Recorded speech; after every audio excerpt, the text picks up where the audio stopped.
welcome back. We're very pleased to have as our next invited speaker, Otto Zwartjes, who has been since 2017 a professor at Paris-Diderot, to our great delight. So he's, of course, very well known for his work on missionary linguistics, including a 5-volume series at Benjamin's on missionary linguistics, and also for a project called ROLL, which is the Revitalizing Older Documentation project. And so that's a study of a whole bunch of older types of documentary material with an aim to looking at the history of linguistics, history of linguistic thought, linguistic documentation over time. So we're very pleased to have him here, giving us a talk whose title is right here. Thank you, Otto. Thank you very much for your very kind introduction. It's a great pleasure from my side. And let's start directly with everything I want to present today.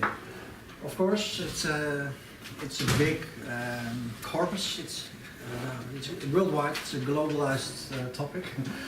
And I want to globalize it sometimes, but other times you have to go into the details. And today it's slightly different from the abstract.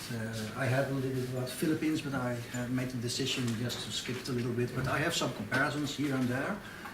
And about Mesoamerica, it's more specific about Otto family. Some comparisons with Nahuatl, but I have had to make the decision just to have an impression. There are about 20 grammars written about Nahuatl. There are 24 for Ottomangue languages, and they are less studied. They are a bit understudied, according to my opinion. And I cannot talk about 24 grammars of only Ottomangue family, so I chose something specific for today, an institution. It is a hospital, and I will explain this later. So this is the content what I want to do. A general introduction, some preliminary remarks. What is? Now, I don't want to give a definition what is a school and what is a tradition, but I will relate this problem, research topic, to what we have to do. What can we call a school and why, and which kind of criteria? But I don't want to attempt to give a real definition. What is a tradition? What is a school, etc. Because this is general, commonly known. Then I want to talk about some institutions, some specific ones. The situation is very complex in the Spanish world, in the Spanish colonies. I will explain this. The church, there is Rome, there is a crown, there is a king, there are viceroyalties, royalties, there are many things, publishers, and they can make kind of traditions or create traditions or shape something new. And what is the role of a publisher? What is the role of the church? What is the role of the government or the crown or anything you can imagine? It's a very complex situation, and this is, I want to highlight specific things what happened at one specific hospital. So this will maybe surprising, will be sound a little surprising for some who are not familiar with the Ottoman sources. There is a difference between orders, Jesuits, Franciscans, Augustinians, etc. And there is, of course, an institution with the name university, and we had the Real and also the Pontificia, even to make it more complex than it already was. What was their role, actually? This is the topic of this conference. Colleges, monasteries, and then the hospitals, more specifically about autonomy. And then I want to get to some conclusions. I have many questions, many will remain unanswered, and maybe it is a suggestion for future research, and other things maybe will never be solved. We will see these, and maybe I have some answers to some questions. So when I saw the description and the purpose of this conference, I really found myself very safe and familiar with all those topics. Tradition institutionnelle. I just make a selection, multiplicité, the forme d'organisation, that's redundant, I'm sorry. Réseau plus ou moins stabilisé. Can we talk about those kind of stable institutions or traditions? And what's a school, etc. So we can find in history some attempts before this presentation, of course. Julio Calvo Pérez talks about the Escuela de Juli. It's the lake of Titicaca, where many languages came together. It's kind of tradition. And Hernandez, Trevino, recently published a paper, and She distinguished between the Franciscan tradition, the Jesuit tradition, talking about tradition, and even though I'm making a mistake now, schools, escuelas, the word school is mentioned here. The first one, Historiografía de la Enseñanza. There are some monographs talking about Spanish. Aquilino Sánchez Pérez, a very famous volume published in 1992, but actually there is no monograph actually which covers this topic, those works published in Spanish about indigenous languages. Teaching, aprendizaje, learning and teaching all those indigenous languages. So this is from the website, from the same author I mentioned, Aquilino Sánchez Pérez, and we can see this is what happens in Europe, and we have a kind of classification of grammars. What do we have? And also a little bit about dictionaries.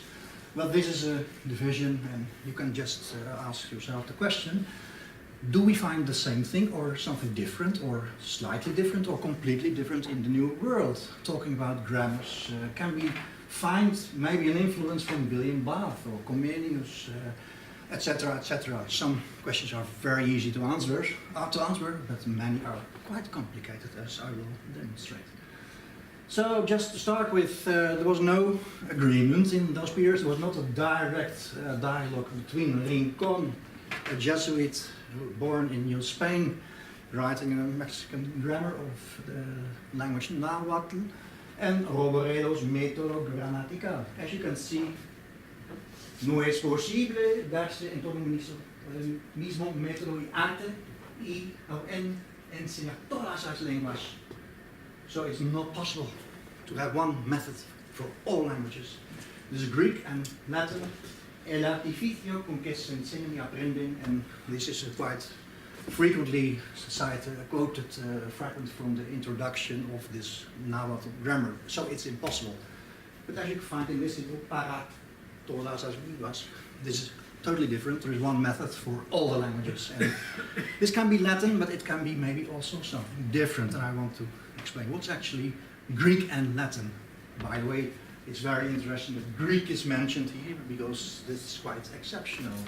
In most cases, Greco-Latin meant, in fact, Latin sources. They didn't use directly Greek texts which could inspire them in order to make Mexican grammar.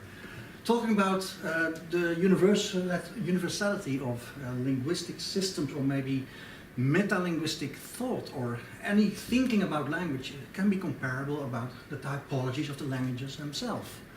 We can just imagine, it's a project, I will never apply this because it's a project which takes 1,000 years, but just imagine that we ask Seri people from northeast Mexico, there are still 1,000 speakers, to study 4 languages. We make four groups. They have to qualify, document Vietnamese, Sami, Lapis from North Europe, and Kalmyk and Saron. It's just an example. And we ask the same to Kalmyk just to describe all those other languages. And we assume that they don't know anything about our alphabet and what will be the result. Maybe it will not be that satisfying because they are not trained linguists. But what happens after a new generation, maybe 500 years, talking in Seri about Sami or talking about Samoan in Kalmyk? What will be the result? And if we say there is one moment in the year 3019, there will be a big meeting and they must create a framework. Maybe this is close to what we can call not a really framework, or maybe a framework-free model, but it will be a new one. And this is just kidding a little bit. But it's just to think about it, what happens when we think about or describe a language according to the terminology. It's just such a famous research question, which is based on something we can call a non-average language, and that's Greek and that's Latin, no doubt about that. So just go over to the more serious project. The second chapter or paragraph is called Schools and Traditions. The same comparison when we study the history of linguistics or historical linguistics, or maybe when we compare languages or when we study typology, we think about areal diffusion, of course, as Eigenwald, and genetic affiliation, and all those discussions. What can we do when we try to make a kind of classifications.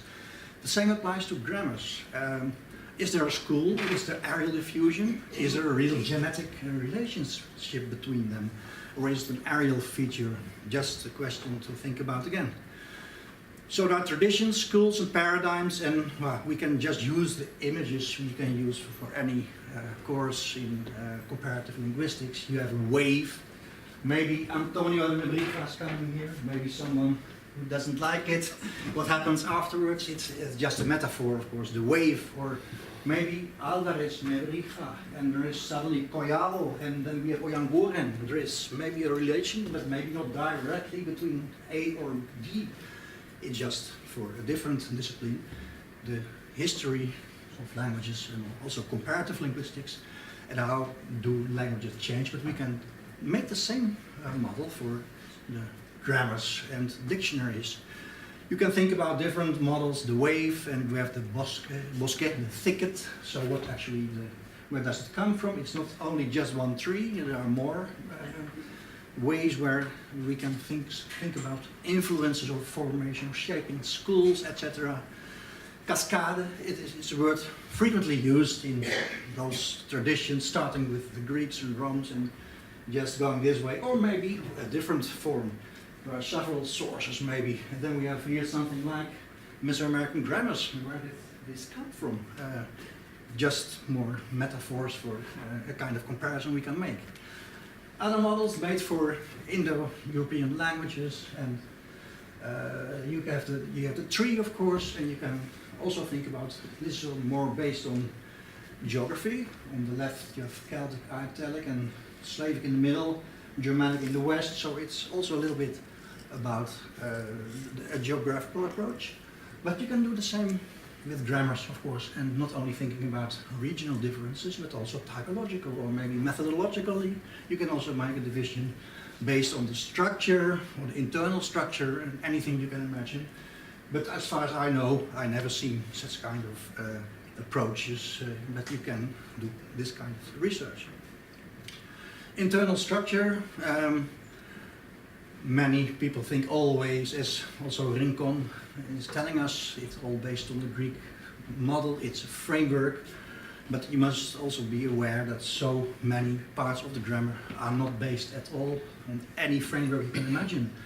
Mainly those elements which fall outside the framework, and for us, many people think who are not familiar with the sources, it's just a particle, I don't know what they just put it there. And I'm also inspired by the excellent paper by Gerda Hassler about the particles. It's something between grammars and dictionaries, but in some texts you find only one page. Other texts you find 20 pages, and in some, as Blanca San Jose, it's almost the entire grammar is based on particles. Is this framework free? I guess so. It also has a relation with the framework, which is the less important part, but the particles are much more prominent. And some missionaries telling us explicitly, just start with the particles and not with nouns and verbs, because that's actually the most important part of the whole linguistic approach. I'm talking about South America and Guarani sources, where the particles really are very prominent, and even some decided to publish or to make or to compose a treatise on particles. So if we talk about frameworks, it's also very important to know what falls outside the framework. And sometimes it's almost nothing, because all base themselves on the framework, but apart from this, there is a huge amount of information. The average in Mexico, starting with Zapotec, Juan de Cordova, and all the followers, it's at least 20 pages about particles. And sometimes there's no structure at all, but sometimes there are some attempts to make a kind of sub-classifications, subcategories, different names or categories for the particles themselves. They started to create something new to make, maybe, if they did it together, maybe they are forming already a kind of school. We shall see this later. Aerial features, cross-fertilization. We have, of course, situations where we have missionaries, Jesuits from Italian background, maybe French, or maybe writing in Portuguese, writing in Spanish, and maybe there is outside the well-known framework more than that, maybe there's a kind of cross-fertilization. Also when you think between the religious orders themselves. And always you can think about convergence. They want to create something actually which could be understandable for the students. They had their expectations. And others really wanted to focus on divergence. They want to create something new. They are creators. And I can really say that so many grammars are so different that it's actually more interesting to talk about those divergences. The question again, when we come back to this later, if all those divergences later can be put together, and maybe if you can talk again about schools or traditions. So I was sometimes joking, linguistic must be fun, as I always said. Grammaire étendue, what's the framework? How many pages are actually devoted to the morphology?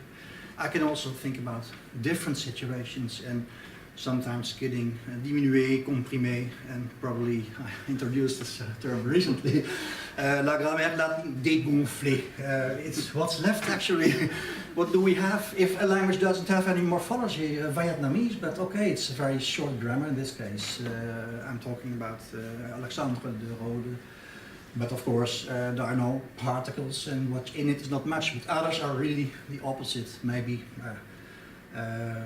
boursouflé. You have the opposite. There is too much. You don't feel very happy. There's one category, and you must put all those things in it. So it's a kind of image, and I can really say you will find many, let's say, mainstream grammars following the Latinate structures. But of course, there is a huge amount of different approaches.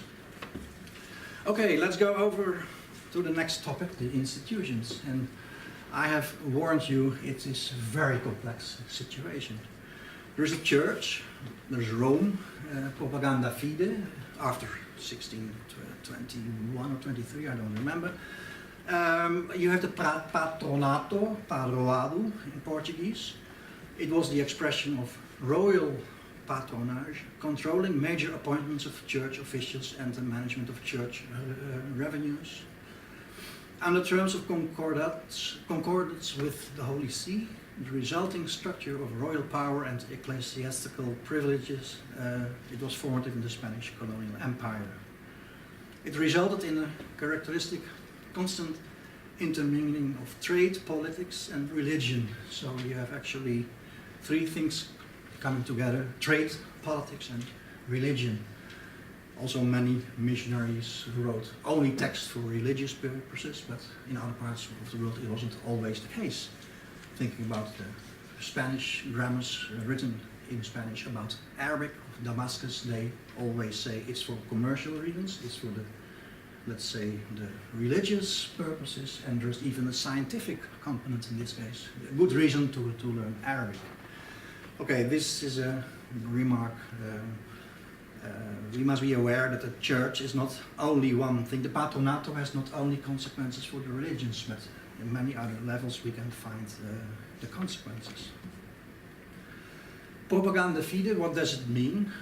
We are talking about a réseau plus ou moins stabilisé.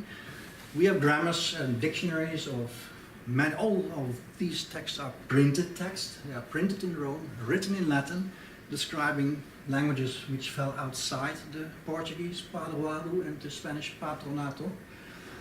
Are they similar? No, they are not. Are they different? Yes. And why are they different? Is it a kind of linguistic policy? What did they do at propaganda fide exactly? There are, in some cases, Dominicans who publish there. There are Capuchins, Kikongo, Jesuits. I already mentioned Alexandre de Rode. So there are different religious orders. They published, have them published in Rome. And were there any guidelines or maybe a style sheet? What can you do? Of course, there was not a real style sheet, but you will also find some comparisons or maybe comparable things. And I think this is still understudied. And can we talk about the school of propaganda fide? It's very clear what they achieved on the level of the imprimerie, the printing alphabets. It was a huge enterprise. But why didn't it happen for so many other languages? Maybe they made their decisions and what were the criteria, etc. There's still a lot to do in this field of research. Then the crown, the king, the viceroyalties, royal decrees. They have sometimes consequences for the linguistic policy. When was something printed? Who gave permission? Talking about the publishers, and there's here again maybe the crown or the king, the viceroyalty, which plays a specific role in some procedures. Maybe this has a consequence as well for the formation or shaping of a kind of tradition. We don't know, it's just a question. Philip II, it's not Spain, as you all know, it's the king of Spain, the king of Naples, king of Portugal. So again, here two countries are coming together, and even England and Ireland, Jure Exoris, and many other different parts as the Netherlands. Okay, then talking about Mexico, there is the king of Spain, yet also the viceroyalties, and some grammars devote their dedicatoria, the text, to the king of Spain. Carlos II, in this case, is an example. Tarahumara grammar from Tomás de Guadalajara. So there's a direct dedicatoria to the king of Spain, Carlos II, the last Habsburger we have in this line for Spain. But apart from this, you have viceroyalties. Many are mentioned in the prologue of the dedicatorias, and they had also a specific function, approving text, and I cannot go into the details, but this plays also sometimes a role. There is a political organization